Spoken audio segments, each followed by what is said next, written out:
Between the Riven Tides map that Embark blew out of the park visually, the dynamics of a new arc, a new map, and more content for new and returning raiders to feast on is just a chef's kiss. I was awake through the whole night to get in the first lobby to make sure I could take in the salty air and enjoy the new map with full force. Embark is really ramping up the universe and world of Arc Raiders. They didn't cut corners on Riven Tides. It feels like a beautifully designed and well thought out map with good points of interest and a scenery you just want to keep holding on to. Watch out for those big arcs we've been seeing have not gone anywhere, but are in fact more loud and present than ever. After completing stage 1 of the Avian Alarm, placing the bird trap, which is next to the red buoy outside the Port Authority building out on the beach, it gets you started for really everything. The project is like other projects but combines merits and looting in a neat way. Make sure to keep the damn boats. They sell good, but you need to actually keep them to fill in the project. You get 2 of the new metal detectors meant to take you on a lovely beach stroll, but don't get too comfortable. Not only are you super exposed, and to get a lot of the treasure you really need to sweep the whole beach, the loot is absolutely worth it. But when everyone has settled down with the update, beachgoers are absolutely going to get hunted down by raiders from afar. Here's the quick technique breakdown. While using the device, it gives you a hot and cold like indicator. When you're closer to the treasure, the beeping and the light flash gets faster and louder. When you get what you're looking for under that little circle, the loot will show itself. Like you saw, a lot of things can be under the sand.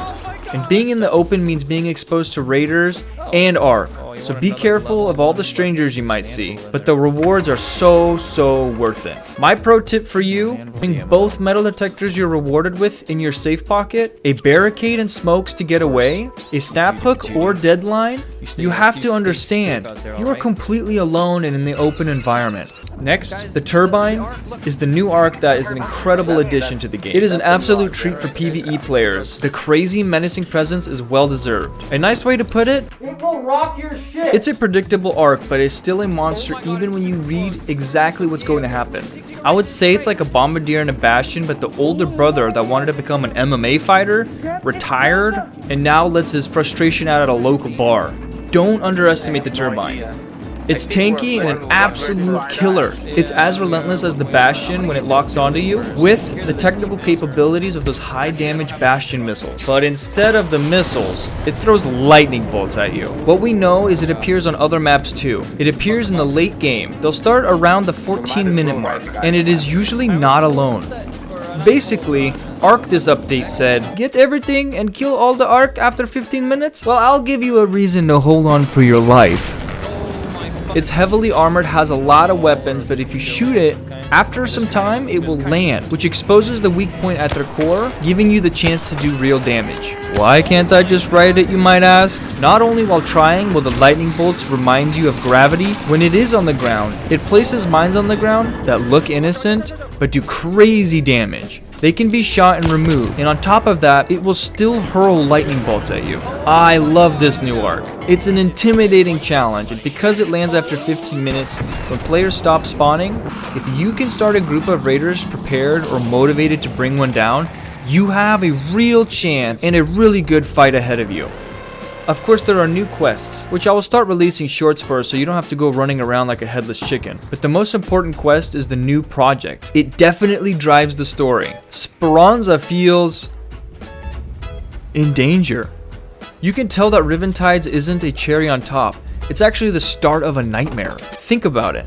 Shredders on every map, the large Emperor is getting closer and thumping around. We're not safe. I think this will be the summer of Arc Hunters, the Friendlies, and the PvPers. We have to unite, because while we're distracted on Stella Mantis, they have never stopped hunting for our safe home underground.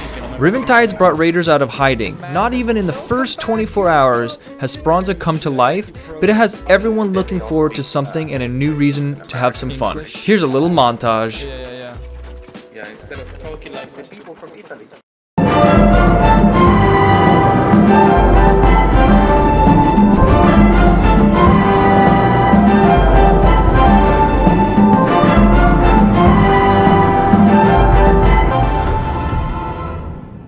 The next couple of days, I will be making detailed videos on looting strategies for Riven Tides, which includes hatch escapes, points of interest, and looting paths. A video on how to fight with the Turbine with real finesse and brute force. I've already released some shorts on the crash mat utility that saves you from taking fall damage. Well, not all fall damage. Now come on, get out here. If you enjoyed the video, got a little laughs out of it, or learned a little something new, subscribe. It's easy and it will keep you up to date on what Riven Tides has to offer. And as always, thanks for watching.